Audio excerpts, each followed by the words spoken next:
Hi, it's Eric Lee with Starfish Coaching and Designers Business Academy. Welcome back to another episode of my Founder Success Secrets interview. In this interview, I have the honor of interviewing Carolyn Boldt of Crossfields Design. She's been able to niche her design business down to helping chiropractic office design, which I find is amazing. But the great thing about what she's gone through is she's gone through the cycle of being the solopreneur, wearing all the hats, to growing her business and freeing herself from the day-to-day while still having a sustainable business. So let's dive in and ask her how she did that.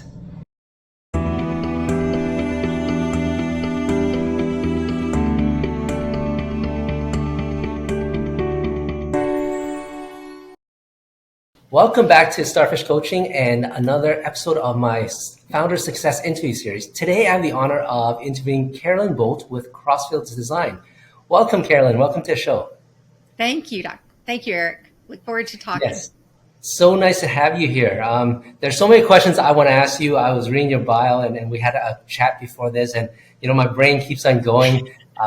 But let's start with the beginning. Like your inspiration story to be this designer with your dad's NASA. Tell me a bit about that, and the audience a bit about that.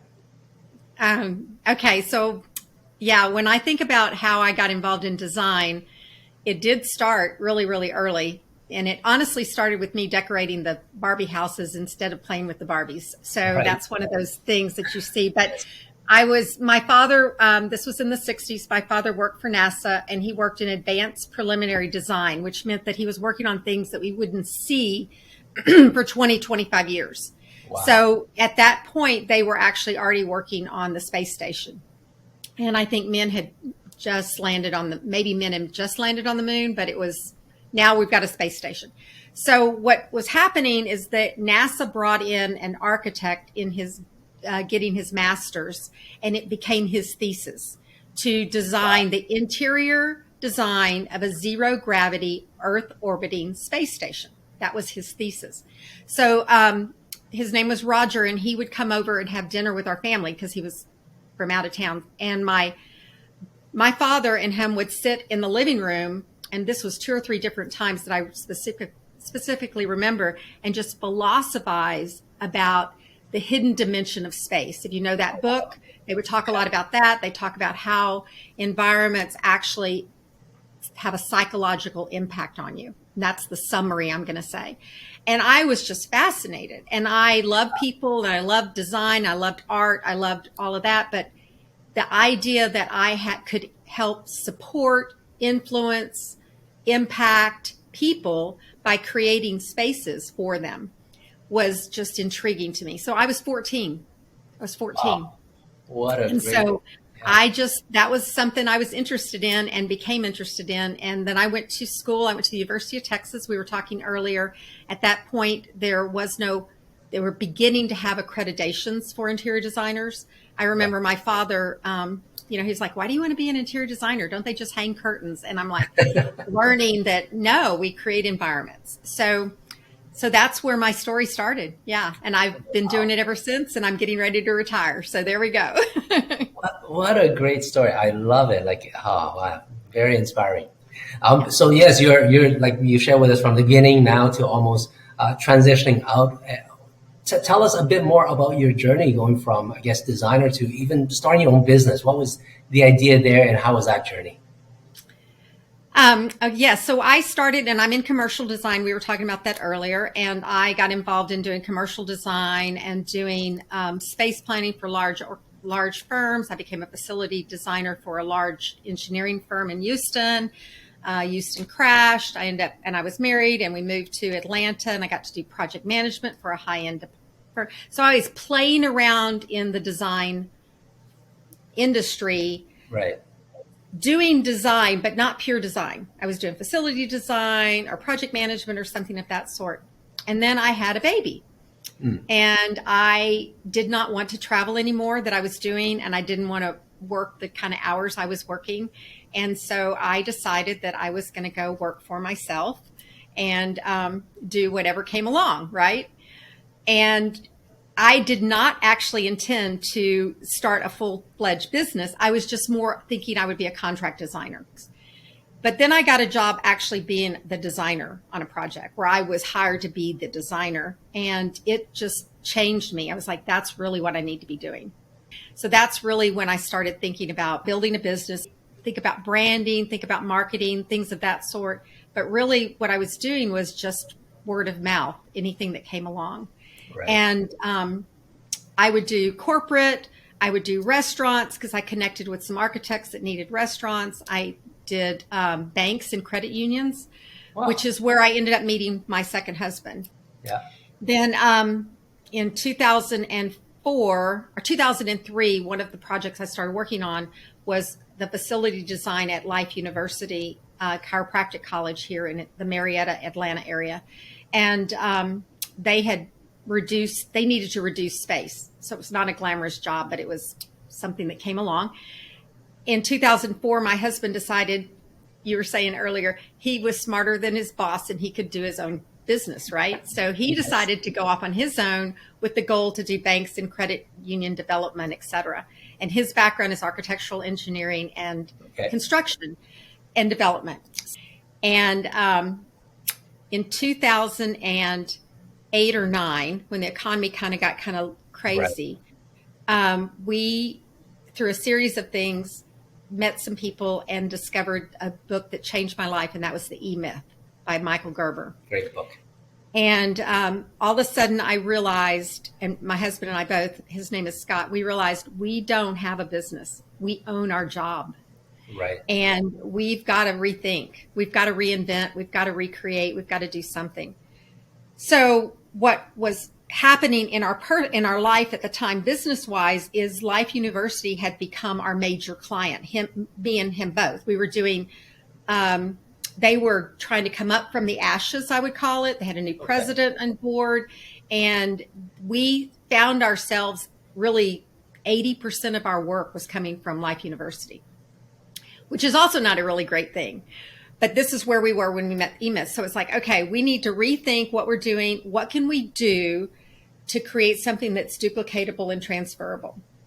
And as situations would happen, Life University also asked us if we would teach a class for the students that were graduating. Well, actually, they were in the middle of their semester, on their environment, because the person that used to teach it was not able to teach it.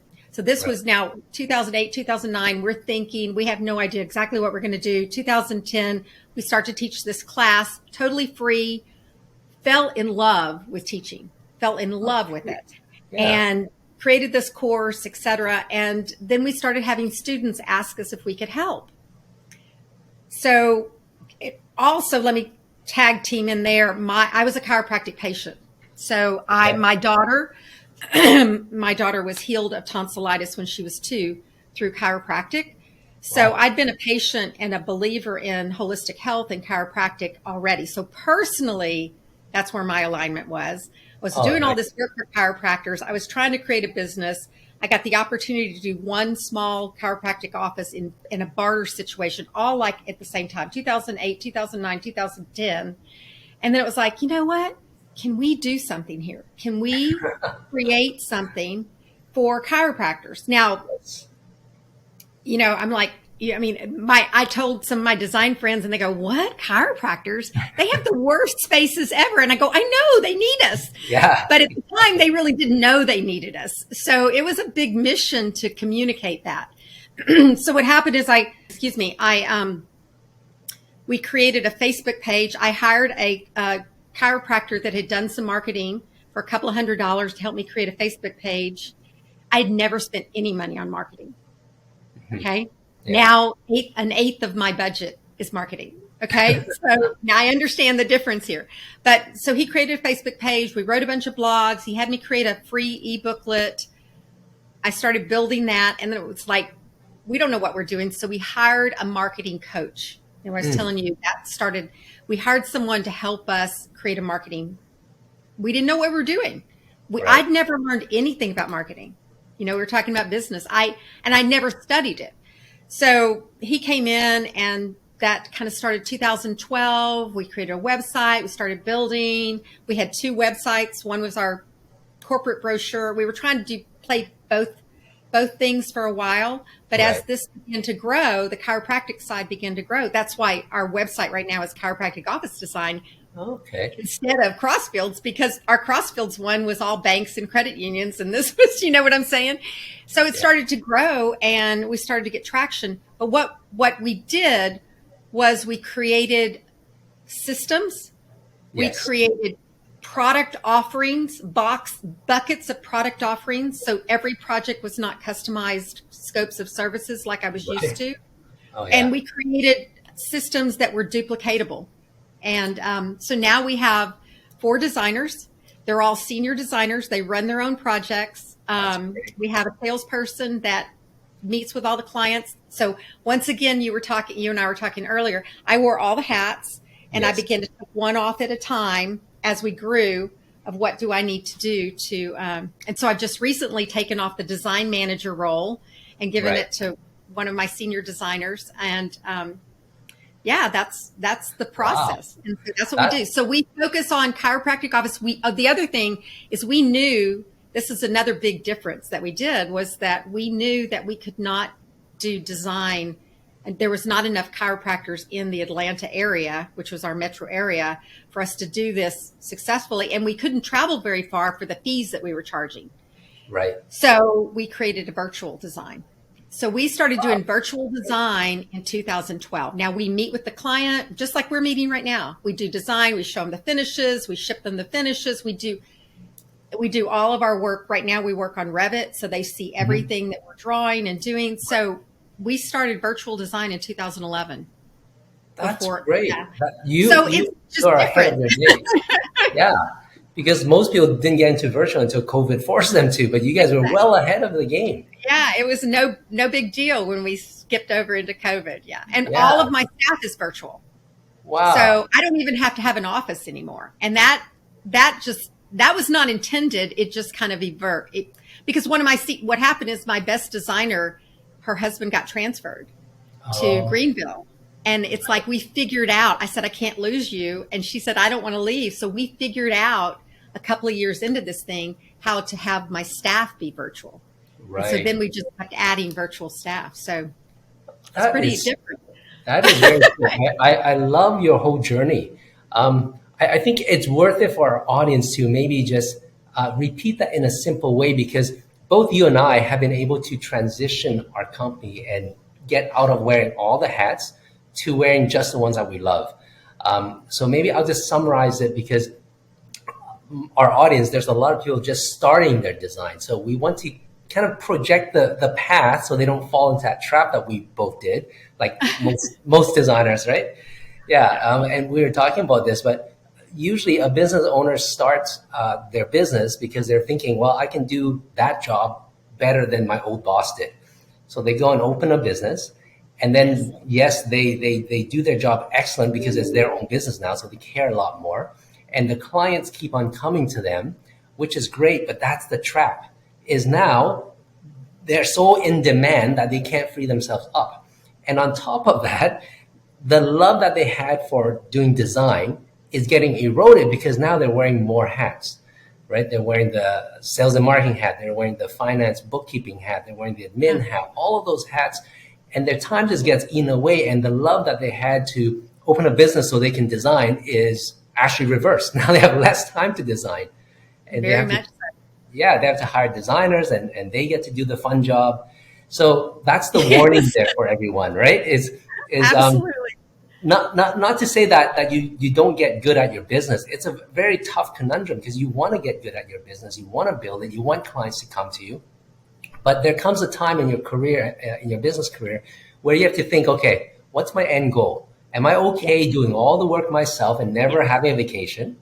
Or do I want to step away, but still have the business run and have it build revenue? And that's the key, right? Yes, very much so. I had this, you were talking about that when my husband and I had 2 anniversaries in a row. This was 2007, 2008, somewhere in there, maybe 2009, right before all of this and we had 2 anniversaries in a row that we worked to finish a deadline on a project instead of doing anything for our anniversary. I mean, nothing. I mean, we worked. We worked till really late trying to hit those deadlines. And it was like, so we got to change something here. We got to do something different. That's the way. Because you're right. We were doing everything. And even when we hired people, learning to delegate. I listened to one of your podcasts on delegating. Learning to delegate was hard. Yeah. It was very hard because, nobody can do it as good as I do it, right? Yeah. But you know what? They can. Yes. Well, that's the thing with us designers is we're one, we're perfectionists. Two, we're control freaks. Those two together make it very hard to delegate. Very, very hard. Very hard. So it's a learned process. So I'll just share this with you because I was sharing that earlier. What made a huge difference for me was hiring coaches. Mm-hmm. So when I realized in 2008, 2009, actually before we actually even started this niche business per se, we began to say, and it was probably harder for my husband than it was for me, but I hired, first I hired personal life coaches, but then it quickly grew into everything we talked about was business. So then it was like, okay, I need a business coach. Hiring that marketing, he became a marketing coach, hiring that marketing coach to help us set that up, and then hiring business coaches. And I shared with you, I hired a couple of design-oriented business coaches that really helped talk about the business of design and stuff. Right. What was different is what we were trying to create didn't fit into any boxes that they had. So I ended up finding more coaches that were more business coaches, not just design coaches. But I needed all of those along the way to develop, to understand, because and I teach classes to the chiropractors about the environment, how their environment. I continue to teach that class to students, and they always complain, we don't learn anything about business in school. And I'm like, nobody does that's in a career. I mean, you don't learn about business. The school's job is to teach you how to go get your license. Yeah. And a lot of interior designers do flourish best in their own businesses, but they're going to have to learn how to be in business. Yeah. They're going to have to learn it. That's what I always say is design school don't teach you business. They really just like our whole education system, if you think about it, whatever vocation, chiropractors, physio, any vocation, they train you on how to be good at your vocation and work for someone. They don't train you on how to go and start your own business in it. No. No, they don't. No, they don't. Maybe MBA might be the only thing, but yeah, it's so true. You make a good point, and I think coaching is probably more mainstream now, but I still think that there's some people that either is trepidatious, maybe they're worried about the budget and stuff like that. But I'd love you to compare because you've gone through a few coaches, and the way I explain it is it helps you shortcut your learning. But if you translate that from a business perspective, because I know you do that for your chiropractic office, the ROI of commercial design. Yes. What's the ROI of having a coach and an expert? I'm curious from your perspective. Well, I don't know if I could put it into dollars, but I know that I wouldn't even have a business today if I hadn't had a coach along the way. So if you want to look at that at ROI, but to me, what a coach did was to help me learn about business specific to my business. Right. Instead of me going, because I considered, do I go back to school and learn business? And then what was I going to get? Just a general business understanding. But how was I didn't have time to do that. And I didn't. So it's time. They saved me time. Yes. They saved me time that translated into money. They saved me years that translated into, revenue. And I will say it was our first 6 or 7 years were hard in this doing this chiropractic thing, because it was, I needed the coaches. It's like, what do you do along the way? I mean, I was learning how to do online marketing. Right. I mean, I was learning how to do, where you have a sales funnel, where you have newsletters, where I was learning a whole different realm that was not really your typical interior designer at all, where it was more, and friends of mine in town that are successful interior designers, a lot of them do it more the traditional way where they do a great job and then they get referrals and then they get referrals and then they get referrals, and their website becomes a portfolio or a brochure instead of a, hey, I'm trying to get a lead. So it was a different path on that also, but still it's the idea of learning business. And we made choices. We learned enough about business to make choices along the way on how we were going to do it. Right. That's great. I'd like to also share with the audience because you chose to niche down on chiropractic office design, which is great. That's one of the recommendations I always give. So I want to learn about that, what made you come to that idea, and also just the ROI of commercial design. I know that's one of your taglines, so I'd love to hear about that. So I tell people, I said it was not something I ever believed that I would start out and have a dream that I would design chiropractic offices ever. That was not the goal. And my background was very large projects or very complicated projects. You know, restaurants can be very complicated, et cetera. So to do these, I mean, literally our average client is 2,500, 3,000 square feet. It's more of a fast track tenant improvement type build out business. Okay. And the budgets are relatively low because they actually, you know, they're not, how do I say what I'm trying to say? They're not a high end product, right? They're more of they're very family oriented. Some of them get high end, but the majority of them are, you know, kind of full spectrum. Right. So what our goal was, it's kind of our why, you need a why in a business, is like I believed personally in chiropractic so much because my daughter was healed of tonsillitis at 2, and I saw this huge change in my life being under chiropractic care, that I wanted other people to go to chiropractors, but no one respected them.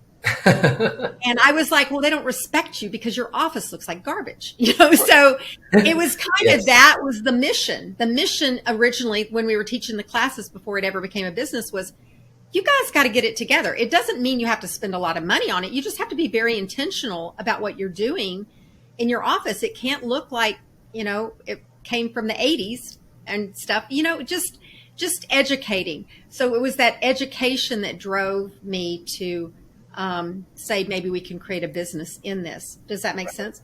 Yes. Well, then as I got into marketing, it's like, well, what's the win for them? So the win for them is the return on investment. And that's when I began to kind of go backwards and look at all my years in commercial really had to come down to the design of that space needs to reflect for that business's return on investment. Whether it's the way that the office is laid out in the cubicles so that everybody is efficient and creates efficiency, to how that front lobby is created as they attract new clients, whatever it is that you're doing in commercial, restaurants, oh my gosh, you're creating themes, you're creating, you know, you're creating attraction, all of those. Retail's the same way. So when we do chiropractic offices, we talk a lot about retail design and hospitality design, because retail design is an attraction and hospitality design creates that culture. So people want to keep coming back to the restaurant, right? So I didn't really learn that until I started doing marketing, until I started learning marketing. And then it was like, wow, that's what interior design does. I just knew it created different emotions in people. Right. But if you think about a business, that emotion can help them buy. That emotion can help them stay. And that emotion is what we sell. So that's where the return on investment is to help them understand. We talk about that their environment is their biggest marketing expense. Yeah. Are they doing it well? You know, are they matching their image? So, And, you know, that's so true. And I think about that's probably the biggest difference between a residential project and a commercial project is that ROI, right? Commercial is all about, okay, how do I get the return on my money that I invested in an interior designer? Versus residential, it doesn't really matter. They just want that space either for their aspiration or whatever. Would you say that's the biggest difference? It is. There is some return that they're expecting, but it's not financial. Yeah. They're expecting an emotional feeling. They're expecting a piece. They're expecting whatever, more an opportunity to entertain more. They have a goal. So so in every situation that we do, that's to me, when I talk to people that are interested in design, and I said, to be a really good designer, you have to design for that client. Right. You can't design for you. You can't design for you. Now, there are designers that create designs and they become an image and people go for them because they want that image. So I'm not negating that, but somewhere along the way, that designer had to create it for someone else and for how to meet their goals. So if you think about residential, the goal is an emotion. It's always an emotional issue. It's always an emotional issue. Yes. So return on investment, it's an emotional issue. They want to be successful. They want to have freedom. They want to attract more patients so that they can grow. In residential, you can have a whole litany of they want a big space for their family, and they want to downsize, whatever it is that they're doing. So right. No, that's so great. It was great talking to you. I love it, and I feel like we need a second podcast. There's so much to cover. But before we end off, I'd love to give you a chance to just share a bit more about what Crossfield Designs does, and also leave your contact info, either your social handle or your website. Yeah. Okay.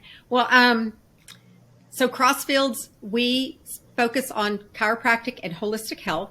And our goal is to elevate the profession by creating practical and impactful environments. So we have a virtual design team, as you heard me talk about. And, our projects tend to be pretty fast tracked, and we're learning how to get more and more of our words out there and our name out there. So that's part of what we're doing here. As far as myself, I love to teach and I love to mentor. And if anybody wants to just have a conversation with me about their design career, I'd love to help. I've talked to plenty of people in high school that have considered, do I want to go to design school and what I want to do, or do I want to start a business, or what the pro. So if anyone has anything like that, I'm not a coach and I don't want to be a coach, but if they just want someone to talk about too, or get in, years of things not to do, they can talk. Yes. So so you can reach me through, and I'll just give you my email. Does that work? Yeah. So it's my first name is Carolyn, but it's CBOLDT at crossfieldsinc.com. That's CROSSFIELDSINC.com. Great. And I'm sure it'll be in the show notes too. So. Yes, and I'll put it on the link also. But yeah, that's so awesome, and I love it that you're sharing your wisdom and your experience, because so many new designers need that help from people like us who's been around, and we want to share, right? That's what it's all about. So check out our website for a designer if they want to see what we do. It's chiropracticofficedesign.com, and we offer a free download to your podcasters. They go /podcast. They'll get a free download directly to them, or they'll and we have several things, whether a designer's interested or not, that it would be more, obviously they're more written toward a client than they are to a designer, but check it out, see what you think. Thank you so much. Thank you again, Carolyn, for being on the interview here. It was great chatting with you. It was great chatting with you too, Art. Thank you. So I hope you enjoyed that interview with Carolyn Boldt of Crossfields Design. She's been able to pull herself out of doing everything and wearing all the hats in her business to freeing herself up so that she can really enjoy what she does while still having sustainable business. If you are in the process of that and you've been at your business for a while and looking on how to transition yourself, then please give me a call and I can definitely help you with that. I've done it for my own design business. And if you're a new interior designer that's thinking about getting into business or just started and needing some help, then definitely consider my Interior Design Business Accelerator program with my Designers Business Academy.